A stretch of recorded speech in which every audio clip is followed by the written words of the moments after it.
Hello and welcome to my channel Simon Rebella #scholastic tutorials. Today we are going to study Marathi poem for class 10. दोन दिवस. दोन दिवस ही कविता कवी नारायण सुर्वे यांनी लिहिलेली आहे.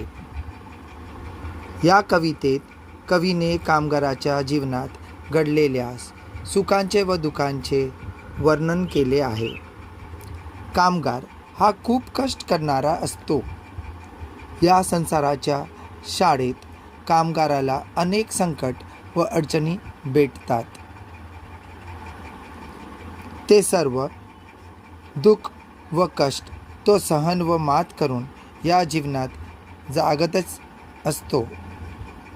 तसेच आपण आपल्या जीवनात दुःखातून वाट काढून नव्या आयुष्याची सुरुवात करावी. कवी म्हणतात की 2 दिवस चांगले व्हावे याची वाट बघण्याच्या ओढीत 2 दिवस दुःखात गेले व आयुष्यातील राहिलेले 2 दिवस किती शिल्लक आहे याचा तो हिशोब करत आहे. Please like, share and give a thumbs up. Do subscribe my channel. Thank you.